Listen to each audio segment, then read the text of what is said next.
سرزمین کے شاعر ساحل سرسوی میں عجیب بات کہ جناب عباس کہتے ہیں میرے لال قاسم، قاسم ابن حسن ہو، لڑو حیدر کی طرح، پورے لشکر کو اٹھا لو در خیبر کو۔ 5 ہی شہید نے تو باقاعدہ جنگ کی، اور جس میں جناب قاسم کی جنگ سب سے نمایاں ہے۔ عرض کرو آپ کی خدمت میں علماء کرام تشریف فرما ہے، دعائے قنوت کئی طرح کی پڑھی جاتی ہے۔ ایک ربنا اغفر لی ولوالدی وللمؤمنین یوم یقوم الحساب، ایک ربنا آتنا فی الدنیا حسنہ وفی الآخرۃ حسنہ وقنا عذاب النار برحمتک یا ارحم الراحمین۔ لیکن ہمارے مراجع نے اپنی توضیح مسائل میں جو دعائے قنوت نماز میں مستحب قرار دی گئی وہ کیا ہے؟ لا الہ الا اللہ الحلیم الکریم، لا الہ الا اللہ العلی العظیم، سبحان اللہ رب السماوات السبع ورب الارضین السبع۔ لائق تسبیح ہے وہ خدا جو آسمان کے 7 طبق کا رب ہے۔ رب السماوات السبع، رب آیا ہے، خالق نہیں آیا، اس لیے کہ خالق اسے کہتے ہیں جو پیدا کر کے چھوڑ دے، رب اسے کہتے ہیں جو پیدا بھی کرے نگرانی بھی کرے۔ تو لا الہ الا اللہ الحلیم الکریم، لا الہ الا اللہ العلی العظیم، سبحان اللہ رب السماوات السبع، رب السماوات السبع۔ لائق تسبیح ہے وہ خدا جو آسمان کے 7 طبق کا رب ہے، اس لیے کہ 7 طبق میں مخلوقات آباد ہے نا۔ اور پھر کیا الفاظ ہے دعائے قنوت میں؟ سبحان اللہ رب السماوات السبع ورب الارضین السبع۔ اور لائق تسبیح ہے وہ خدا کہ جو زمین کے 7 طبق کی مخلوقات کا رب ہے۔ تو طبق کتنے ہوئے؟ 7 ادھر 7 ادھر، 14 طبق ہوئے۔ اب آپ اپنی سبحان اللہ روک لیں تو میں جانوں میرا کوئی کمال نہیں ہے، استاد قمر جلالی قاسم بن حسن علیہ السلام کی کہ حضور 2 مصرع کہتے ہوئے کہتے ہیں کہ ایسے جانباز زمانے میں کہاں ملتے ہیں۔ بھیا نہیں توجہ دیں تو پھر دوسرا مصرع نظر کروں، پورا حوصلہ چاہیے۔ ایسے جانباز زمانے میں کہاں ملتے ہیں، عمر 13 ہے مگر 14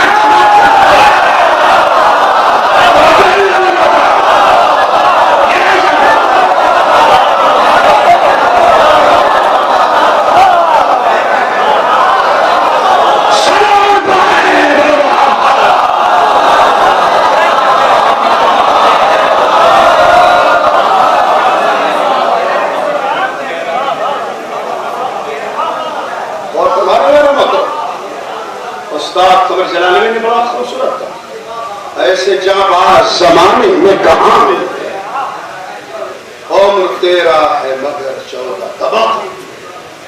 دل کے میمنہ اور میسرہ کے مرحلے سے گزرنے کے بعد خیمہ تھا عمر سعد کا جو فرات کے قریب تھا، نہر کے قریب تھا۔ حملہ کرتے کرتے جب جناب قاسم بن حسن میمرے اور میسرے کو توڑتے ہوئے عمر سعد کے خیمے تک آئے تو وہاں اس کے سپاہی کنر، جنت، خولی، شم اور اس طرح کے لوگ موجود تھے، مگر شیر دل پاک کا، شیر دل بے کا قاسم کہتا ہے او کتے عمر سعد کہاں خیمے میں بیٹھا ہے، ذرا میرے سامنے اور میرا مقابلہ کر۔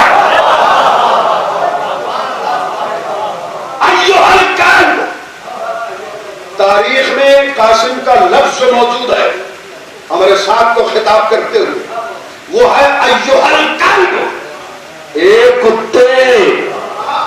تو جتنے کرنل جنرل تھے ایک مرتبہ چونک گئے، کہا ہمارے سردار ہمارے ساتھ یہ کون شہزادہ تجھے تیرے سامنے کتا کہہ کے مخاطب کر رہا؟ تجھے نہیں معلوم یہ علی کا پوتا ہے، یہ حسن کی نشانی، یہ عباس کا شاگرد۔ کہا مگر تجھے کتا کہہ رہا ہے؟ اچھا کتا کہنے میں بھی قاسم نے اعلان کر دیا کہ میں حافظ قرآن ہوں، عارف قرآن ہوں، ورنہ بہت سامنے کے الفاظ قاسم تھے جسے استعمال کر سکتے تھے۔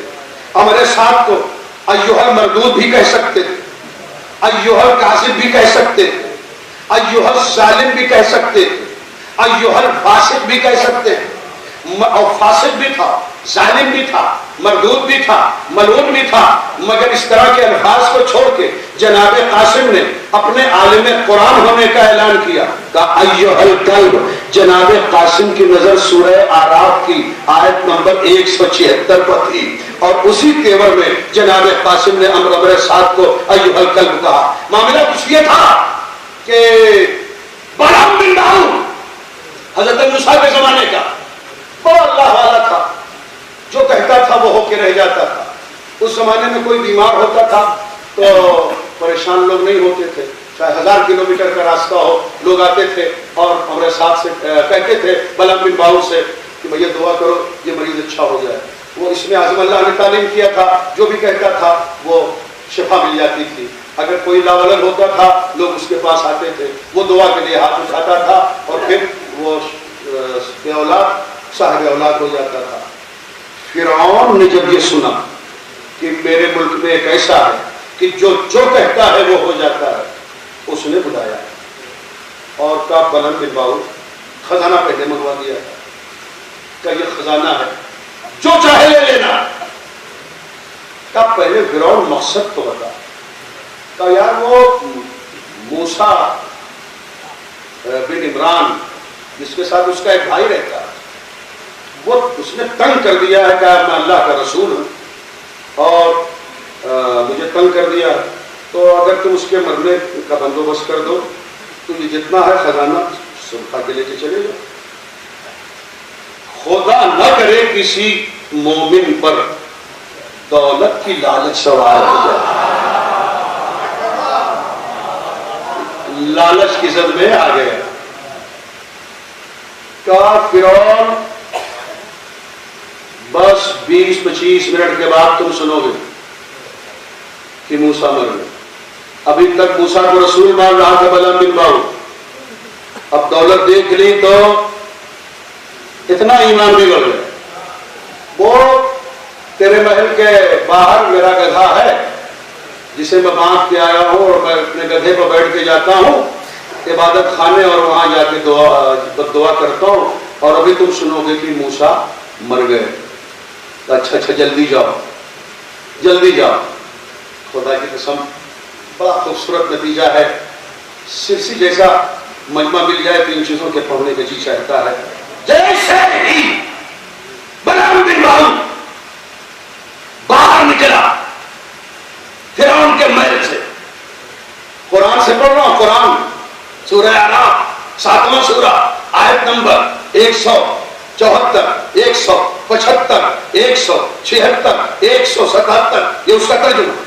بلعام بن بعور باہر آیا فرعون کے محل سے، اور جب باہر آیا اس کا گدھا سامنے کھڑا تھا۔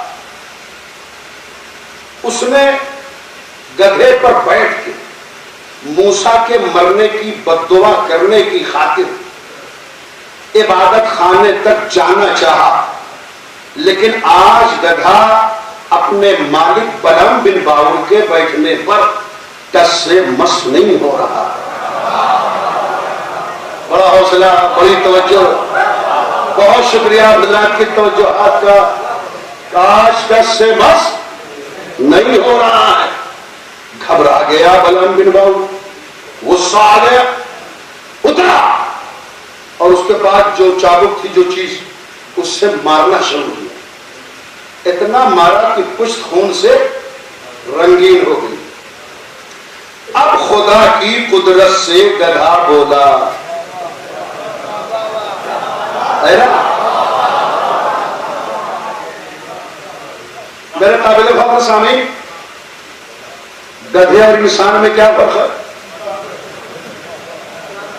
گدھے اور انسان میں کچھ فرق ہوگا نا.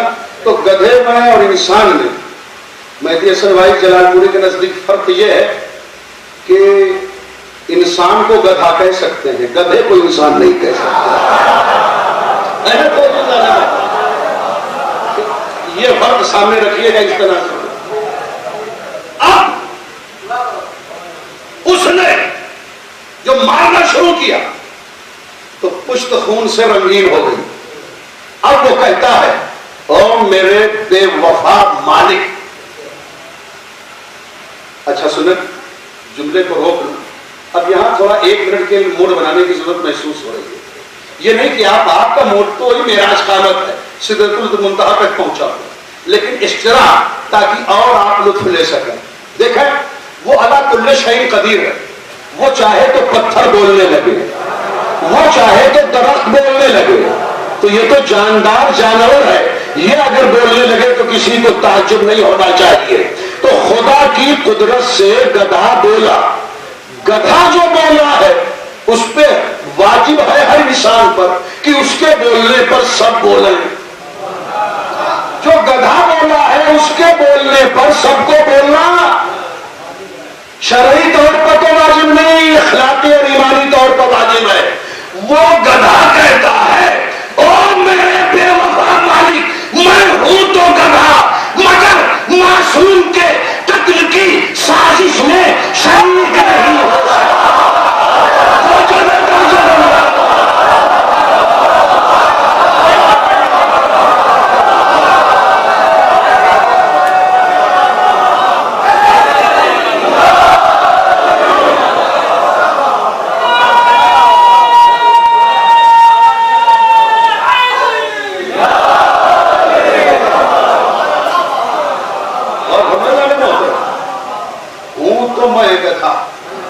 مگر معصوم کے قتل کی سازش میں شریک نہیں ہو سکتا. اور وہ مر گیا. یہ گدھا ہو کے جنت میں جائے گا، مسلمان ہو کے جنت میں نہ جائے تو کتنے افسوس کی بات ہے. اچھا صاحب اب آپ دیکھیں یہ گدھا تو مر گیا. وہ جو بلند بن باور جو مومن تھا اس کے لیے اس سپر اتھارٹی کا ججمنٹ جو قرآن میں موجود ہے، سورہ اعراف 7واں سورہ آیت نمبر 176، بسم اللہ الرحمن الرحیم، فَمَثَلُهُ كَمَثَلِ الْكَلْبِ. آیت کو پھر سنیں تاکہ قرآن فہمی کا ذوق پیدا ہو.